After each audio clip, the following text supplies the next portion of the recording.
So, to travel to Rome or to Vatican City, one thing you must ensure that you do is to book early. Yeah, you booked the trip as early as January. And when we were booking, I was even saying that because I was not feeling too well at that point, I was like, am I sure I'm going to be able to go? But it was nice. The fact that we booked early, we were able to get a good deal. And then 6 nights in Rome is no joke, but we did it. Yeah, we did it. And so look out for platforms. Sometimes instead of booking each of them one by one, like book your flight, book your hotels and others, there are some companies out there that possibly they have better deals that we've checked. We'll find out that if you compare, we would have ended up spending more. Yeah. Anyway, if you like to know more, there we have some platform that I've been using, or more of one that I've been using. Let us know. Drop on the comment section and let us know if you're interested and you want to know more about that. Yeah, so we found a really cheap platform where it's like a package vacation. So we decide on where we're going, and then we just type the place, and then we compare the deals per month and decide what works for us based on the different prices. So it's a package vacation, so you don't have to start searching for cheap flights, or you start searching for cheap hotels. It just does take all of the hard work for you and then gives you the best hotel. We have a really lovely hotel with great view of the city from where we are, and it does not cost us a ham and a leg just to book it. So it's really lovely. So if you're interested in knowing about the site, you can just drop a comment section, and we'll reply in the comment here. And also, if you are looking at going to visit Rome or Vatican City, you need to get a Schengen visa. So that's important. Even before you start booking, it's important that you have in view that you need a visa. That's for people that are possibly not British citizens or, EU citizens. Or so check, your country might be one of the countries that have relationship with those countries, and you're allowed to travel if you have a passport of any of those nations free. But if in case you don't have, we do not have a British passport yet, even though we live in the UK. So we have a Nigerian passport, so we had to apply for a Schengen visa, and we got it. This is our second time of getting it, so we're applying. So it's important you understand that you can't use a country passport that is not allowed, so that you won't be bounced back in the airport. Yeah, talking about Schengen visa, one important thing I would like to point out is that we made a mistake, which in retrospect, before booking the flight, we could have just booked the Schengen appointment. Because at some point it was now becoming too close to when we needed to travel, and we've not been able to secure a booking because the slots are always taken very fast. I think they release the slot maybe once every month, and then before the end of that day it's gone, so you have to wait for the next month. And then we ended up having to pay premium to get a quicker slot to be able to do our visa. So in retrospect, when we could have just booked an appointment date when we started thinking about traveling to Rome, and then when you have that lockdown, you can always book your travel anytime you like, and then present the documents when you want to do your application.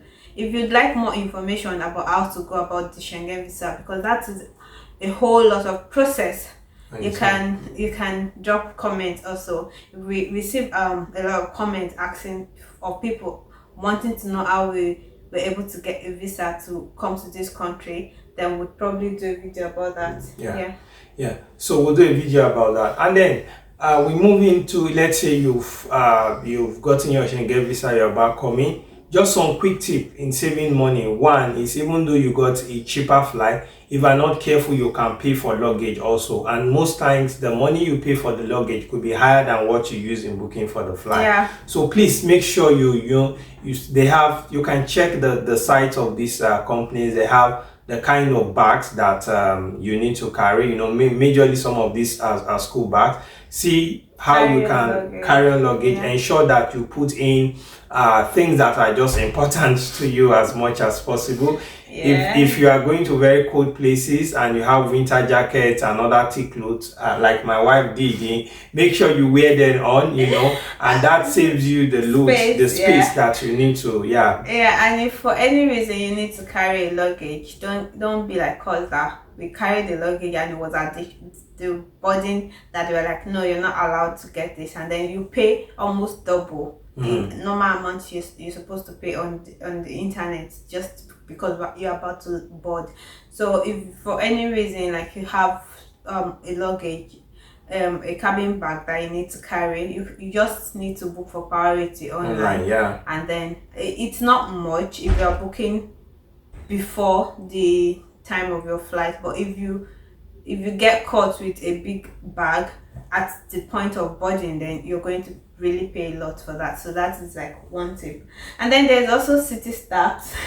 So that, I mean, we were not informed. You were not informed, and there's no way you can save money around that. But I mean, we paid €7.5 per night that we were spending for per person. So two of us in a day is like €15 for the 6 days. I think we paid like €90 or something like that. Just for being in the city, just for visiting room.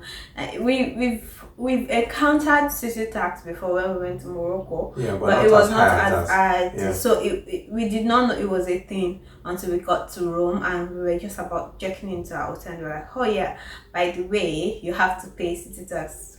What? And then all right, we move to transportation because there is no how we need to move from one place to another. You're here as a tourist, you are here to visit, you know, and so you want to explore the city. Well, from the airport, we couldn't really get like a bus, and we came very late, in the midnight, so we could not really explore other options, like maybe try to check if there are buses, there are metros and others. So we had to go by taxi. The taxi ended up charging us about 80 or 80 something euro to take us to our hotel. That was really a lot. I was not happy that we spent that money, but I mean, we arrived late, about 2 a.m. or something, so there was no how we could avoid that. So you need to look into that, plan for that. They have this meter that keeps reading, you know, and what it shows at the end of your trip is what you're going to pay. So we use the taxis in the airport, but I believe that if you arrive during the day, there could be other options you could explore. We didn't explore that, so we can't really tell you. Maybe trains or metros, you should be able to get something out of there, because when we are going back, we're actually going through some metros and trains from what we can see. So maybe if we have arrived earlier, there could have been options like that, for that. And then within the city, I think one of the things we did was there was an app that you looked at, and then you can use app or you can use contactless, right? To tap. And then the way we normally, I think for them, you can buy, there are shops around where you can just buy train tickets, and the train ticket, the beauty of it is that it is valid for 100 minutes, so you can enter a metro and any other bus, as many buses as possible within that time frame, and then you are good. That costs €1.5. That costs €1.5. And then there's also a 24 hours ticket, which is €7, which was what we went for initially, where you can travel as much as you can in 24 hours, and that we worked out that it was going to save us more money doing that than doing the 100 hours 100 minutes on, which was what we went for. So we downloaded an app, I think Tabnet, on the internet, and that was how we were able to buy the ticket, because going out to start looking for where to buy was going to be an hassle. And then of course you can do tap and go. The only disadvantage for tap and go is that you can't get the 24 hours tickets with tap and go. You just have to keep tapping, and that might like result to you paying a lot. So you have to know how to navigate the city. And if you are very adventurous and you like walking, most of the tourist attractions are very close to each other. If you plan your trip very well, so you can just take a bus to where you're going and then just walk around. With that, we might end up spending maybe like €3 or so, even in a day. So transportation is something that if you avoid taxes. I think they have one popular one called free now. If you don't have the money, if you have the money, of course, fine. But if you want to, we're trying to say how you can experience the city and save money so that you won't put all the money into transportation. As I told you, that what took us from the airport to here was like 80 euros. So you imagine if we start taking taxis around all the places, how much we are going to be spending. So the metros are very okay. The metros are like the trains, they are nice, they are okay. Sometimes you have to stand, if it's a congested area, and a lot of these tourist places are more of congested area. But I think the transportation it is kind of affordable from what I can say. And then we had some people, just random officials, just coming to ask where's your ticket. So unlike the UK, for example, before you enter a bus, you have to show the driver your ticket before entering. But here, you just enter and nobody asks for a ticket, but they do those random searches, and then you have to pay a fine if you get caught without a ticket. Yeah. So, and in let's look at visiting locations, right?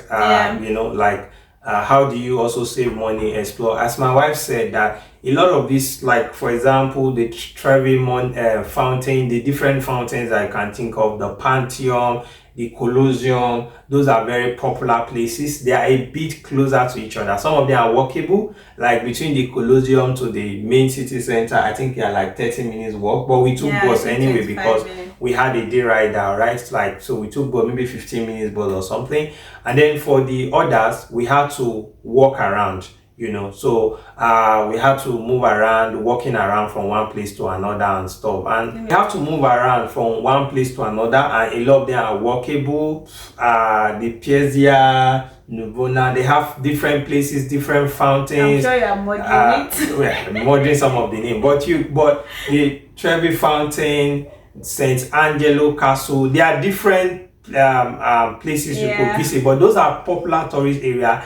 The Colosseum is a must visit. You must try to visit that. The Pantheon is also, I would say, also a must visit. There are also different fountains, there are different churches, and so that you can visit. Those are within like the city center of Rome. Then we have the Vatican City on its own. Vatican City is is in Rome, but of course a bit outside of where those city centers are, where some of these ones are kind of concentrated. And so, for example, we use one day for Colosseum, the Piazza Nuvana, and different other ones like that, the Pantheon. I think the Colosseum, you need a ticket also if you want to go inside. They don't stop you from viewing outside and others moving around, seeing the dust, the different things. But if you want to experience inside, you need to get a ticket. Well, we advise you to see if you can get tickets online. Because is it cheaper, or possibly it just saves time? It saves you time, because most of the queue would be like 2 hours queue.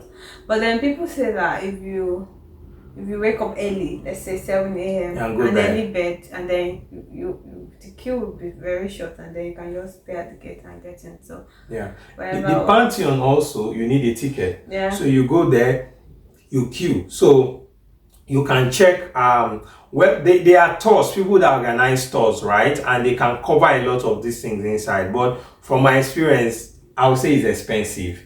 So if you can go there yourself and buy those tickets, you will save a whole lot of money. You remember the Vatican City?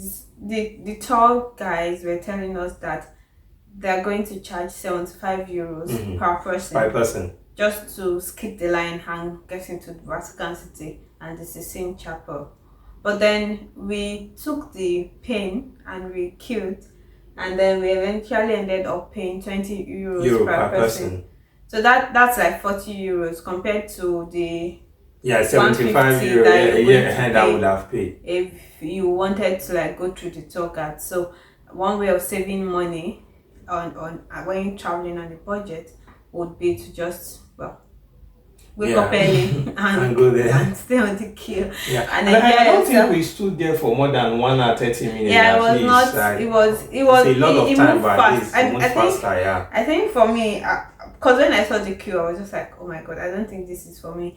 But then when we actually stayed on the queue, you realize that it actually moves fast, because when you get there, you see a long queue and you're like, I don't think I want to do this, but then it really moves fast. That happens too for the St. Peter's Basilica, so which is a free entry. Yeah, that was free. But then my husband was like, oh, let's go in. I said, look at this very long queue that we don't want to do it. And then eventually when we joined the queue, it was very fast. I think maybe 30 minutes we were already almost at the front. Yeah. So the Vatican City, we use a whole day for that also. Yeah. It depends on how many days you're using. I would advise you that you dedicate a whole day to it also. Like, so there we went to the St. Peter's Square. It's an open square, so you are allowed.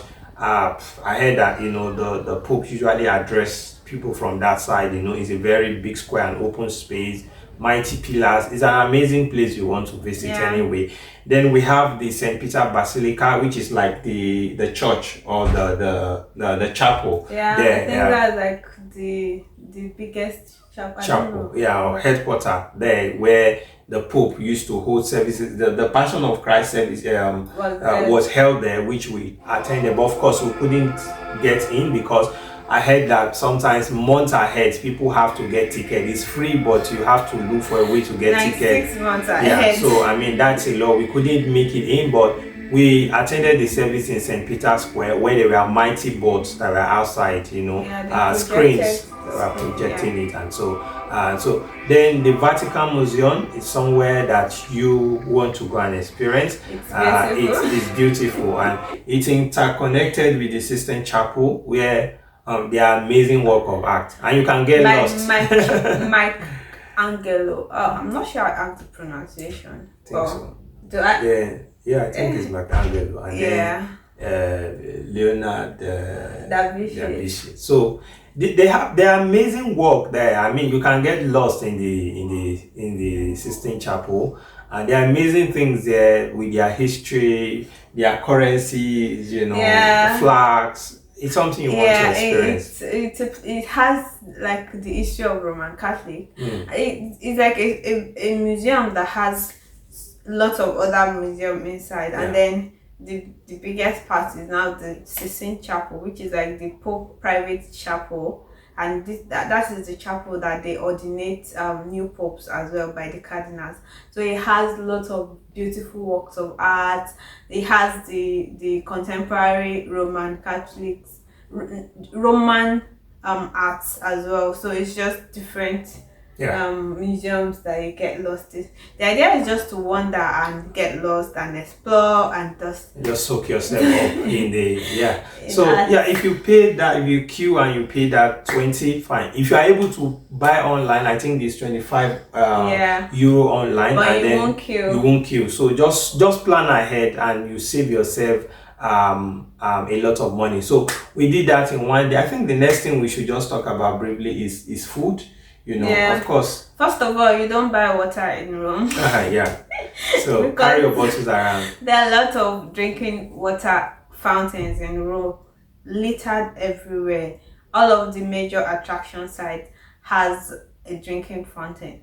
So you can save money. If not more than one or three, it's just everywhere in Rome. So just go with your own bottle. Even if you don't have a bottle, you can just press it and drink directly from the fountain. Before my wife moved into the food area, you know, she likes food a lot, so she will talk the food. I talk about the food. I just want to say that you can spend a lot of money trying to look for toilets to go. If you are not very smart, that is somewhere else, you know. My wife wanted to use toilet almost all the time. If we are not smart, we would have spent so much on going to the toilet. Alright?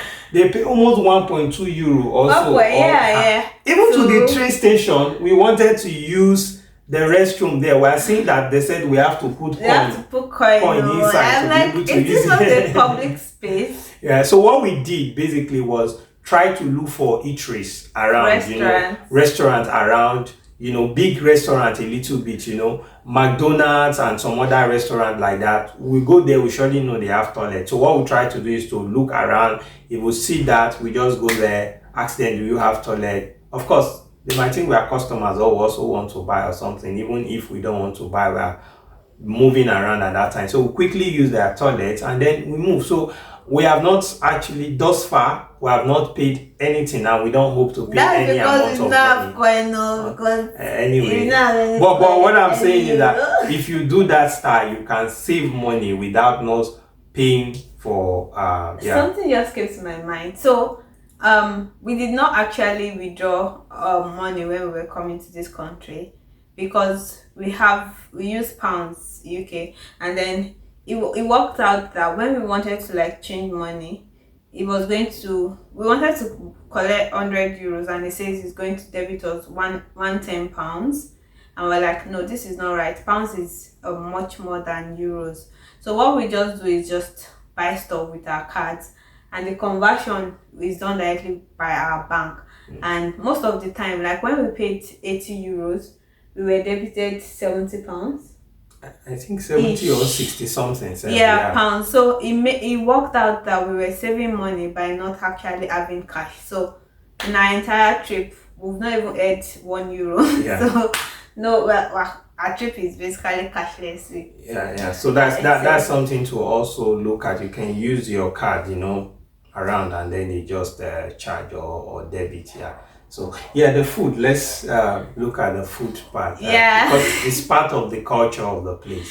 So for me and my husband, one important thing we always do when we travel to a new country is to explore the food part as well. So Italia, they are known for several things, several meals, which is like their gift to the world. Gelato, we had gelato here, which is primarily from Italy, and then pasta is also a meal that is like culturally from Italy, and then as well as pizza, different kind of pizza.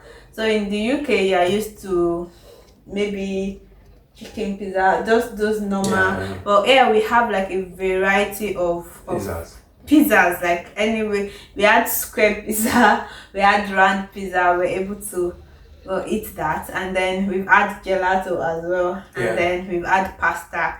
And then for their pasta, well, they don't serve it with chicken for like the way we would normally pair our pasta. It's just normal pasta, and if you want to eat chicken, I guess you probably have to order for it separately. And it's been nice exploring the food. And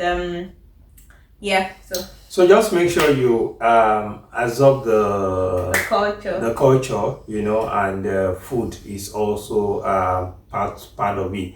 I think one of the things we also did in saving money also is that we try to look for big stores. For example, we have like Lidl, which we are aware of in the UK before coming. So we have a fridge here, so we buy like drink, we buy like bread and a few other things that we can snack on, especially in the morning when we wake up. And I think it has helped us in saving money, because these big stores, you buy some of these things a little bit cheaper.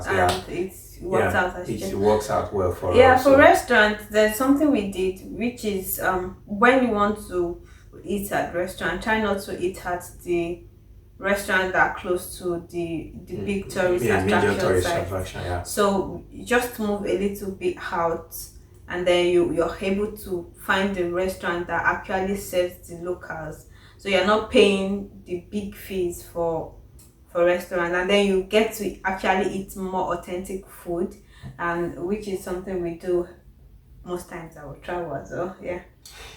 I think we'll stop it there. And in general, the trip to Rome has been a refreshing one for us. Both spiritually,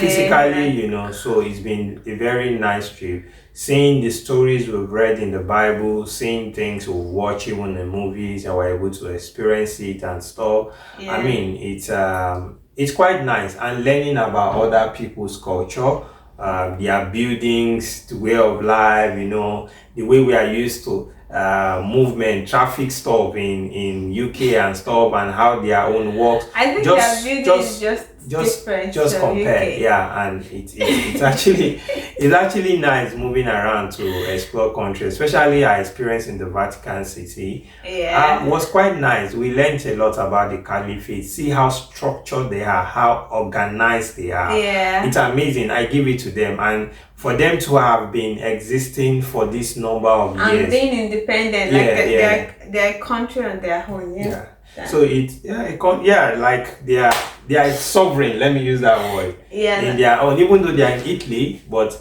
it's like if like they are like a sovereign on their own, even though they are in Rome, and that they have very mighty walls that cut them out from even the main the main city. Yeah, but it's been an amazing trip for us. We saw St. Peter's boat, the boat that St. Peter's took. We need to go and read in the museum. first letter to the Romans again. Yeah. I mean, I think we'll go read that again with our exposure now. Yeah. Maybe the letter will be more alive also to us and stuff. But yeah, it's interesting. It was an interesting visit. Yeah, and the all of the Christian faiths, Pentecostal, whatever, charismatic, Anglican, Methodist, all of them stem from the Roman Catholic. So this is like where the Christianity itself came up from. Yeah.